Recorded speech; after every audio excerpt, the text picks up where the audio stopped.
So I kind of wanted to do a video this time on some of the products and stuff that I use for like recording some of this stuff, and maybe you guys can give me some feedback of what I should give a shot with.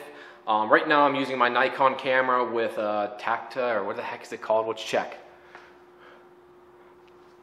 It has a Takstar shotgun microphone on it right now. I just bought this from a company called Joby. This is a suction mount, and it actually has, let me put down my Yingling real quick.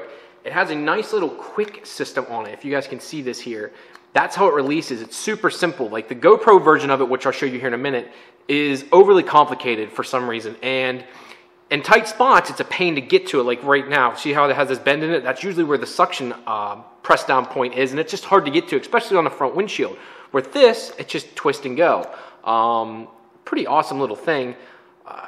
Don't ever think I will need anything else now because I love this thing so much. Probably going to buy a second one because I'm going to get another GoPro here to do some like internal, and then use another one for like external shot kind of thing.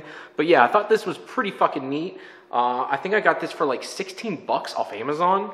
Pretty freaking cool. So I'll link this in the description below. I really like this little product. Another thing I use all the time, I bought this a long time ago. This is what I use with my GoPro a lot to hold it. But this is an El Cheapo. I think this was like 4 or 5 bucks, and it falls apart. Like the legs come off all the time, like that. Like it doesn't take much for this to pop apart. But it works really well, especially if like you need to set it up somewhere real quick, or if I'm doing quick shots with you guys. Like this works fantastic for that kind of stuff. So I do use this a lot. All my friends say it looks like anal beads, which I kind of question why they know what anal beads look like.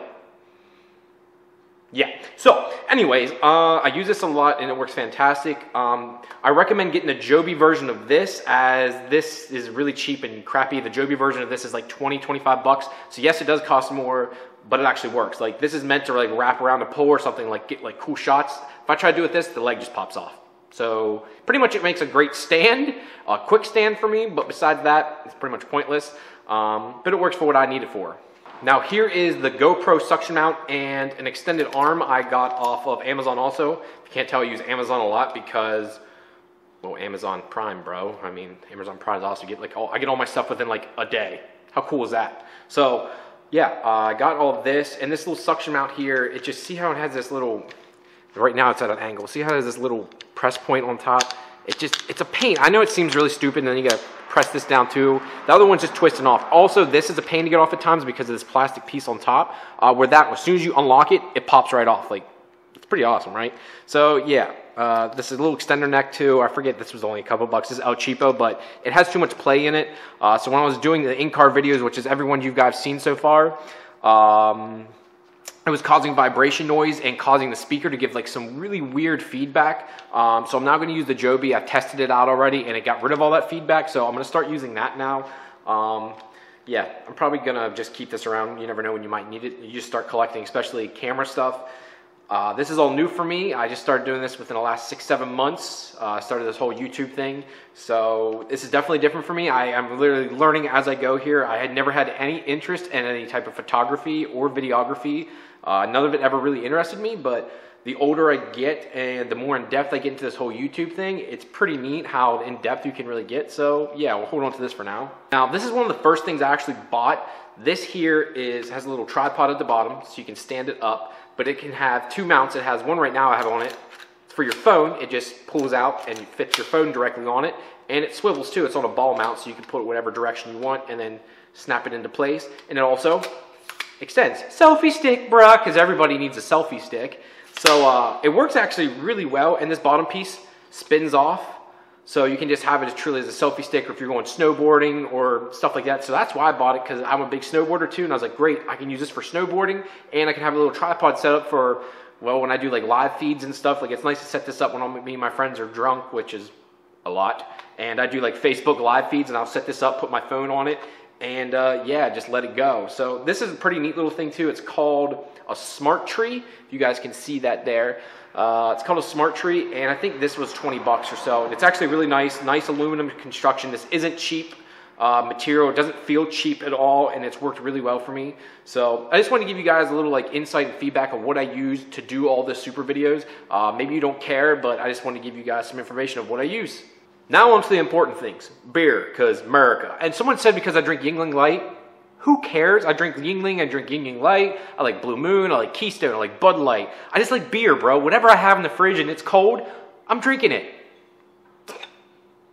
America.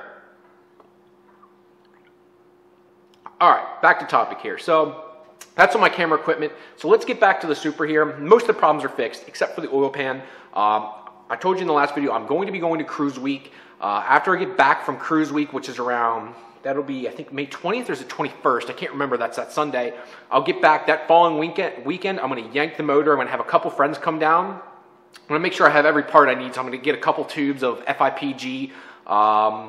Going to order everything new again, kind of in a way. So FIPG, but a lot of stuff I can reuse. I need a new O-ring from the upper oil pan to the block. I don't like to reuse those O-rings, especially for $1. I know it's only been in there 500 miles, but if I'm taking it back apart again, I'm going to put a new O-ring in it. I'd rather not take the chance. It's just not worth it in my eyes. So I'm going to go ahead and put a new O-ring in there and then follow the book to a T. And I'm going to probably call some of the engine builders and be like, look, what should I check before putting this on? And I'm also probably going to order a lower oil pan, not the upper. The lower oil pan, I'm just not going to dick with anymore. It's stamped steel. I ripped it off 2-3 times, or twice now. The person before me, I knew had ripped it off before. God knows how many times I've been taken off before that. So it's been bent and manipulated, and I just don't want to keep dealing with it. I don't. I'm done dicking with it. I'm just going to get a new pan, and if someone wants that pan, because they're probably thinking I'm an idiot, I'll sell it to you. The pans aren't cheap, if anyone out there knows. Just the upper pan and the lower pan, just for that stuff, they're selling that stuff for like $300, $350 used, and you never know what you're getting. I couldn't believe how expensive that was until I looked up how much brand new it is. Like I said, the upper pan alone is like $550, lower pan's like $175, which seems absurd to me, but I guess people were all paying it, so hey, what are you gonna do? Got to drive the car last night now. All the boost leaks are fixed, and it fucking rips. Tater chip, I know, I stole it from Cletus McFarland TV channel or YouTube channel, but holy shit, that thing just blop, blop, blop. Yeah, just like that, blop, blop, blop. It's awesome. So, been beating on it pretty hard, and it's been holding up like a champ. Traction control is quite fun, but I guess it kind of look at that two ways. Traction control is kind of a bad thing. It's kicking on because it means you don't have grip, but it's nice. I get to run street tires, and it makes sure the car goes dead straight. When I'm in second gear, right around like the 5,000 mark, it'll start to really get squirrely and start to kick out, and then boom, I can hear the AEM kick on, starts cutting spark and straightens out the car, and it just holds dead straight. And then you hear this like pop, pop, pop, pop, pop, pop, like trying to keep you straight, and it just holds dead straight. Like I can literally let off the steering wheel and it just goes straight. It's pretty freaking sweet.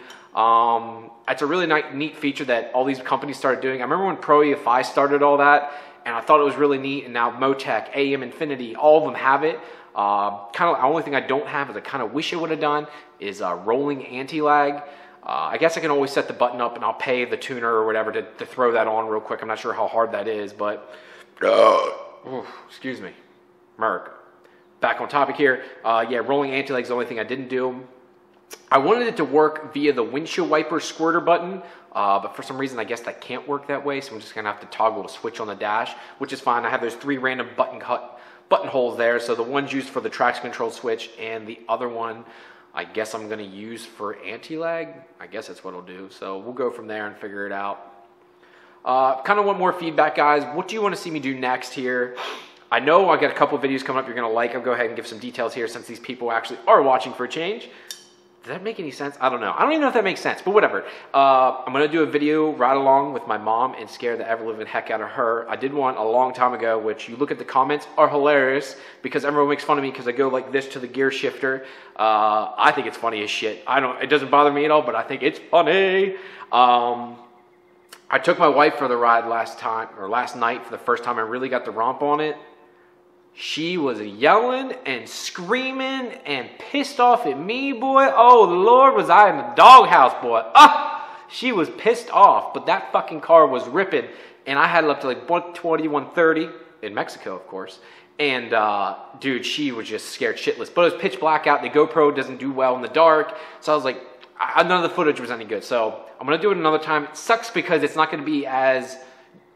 what's the word, as emotional of a video, because the first time I did it, you know, she's like, oh my God, she's like, why is the car jerking? I said, well, that's the power putting you back in the seat. She's like, well, I don't like that. Why'd you do that? And I said, what do you think adding horsepower does, honey? She just totally clueless, has no idea how any of this works. So it just kind of cracks me up, but that's coming. I want to do a video of my dad driving the car and give him an impression of what it's like to drive one of these cars. He's almost 60 years old now, and I'd like to see him give some feedback on the car and let you guys hear what he has to say. I think that'd be a pretty neat video for y'all to watch. So yeah. All right, guys, that's it for this one here. Just wanted to do a quick update for you. This video is obviously nothing special, but I thought I'd throw it out there and do something really quick. Thank you very much as usual. If y'all can do me a favor, I'm going to show you something real quick. I've got these Pure Function t-shirts right now. I have, I believe, medium, large, no, I have large and extra large left in these. It's a cotton t-shirt. I used to have the performance ones, but the fitment was way off, and I had people complaining, and I felt bad, so I sent them either a new free shirt or I refunded their money, and they got to keep the shirt. So I started getting these cotton shirts now. They're 25 bucks, shipped anywhere in the lower 48 states. That's the front, and that is the back, the giant PF logo, which I think looks pretty dope on the back. My buddy Ron is actually wearing his at work today. He just messaged me. So if you guys want one of these, please shoot me a message on Facebook. Just let me know, and I'll ship one out to you right away. So guys, thank you very much. Go down below, smack the like button on my Facebook and Instagram. You know what to do. I'll talk to you later. Peace.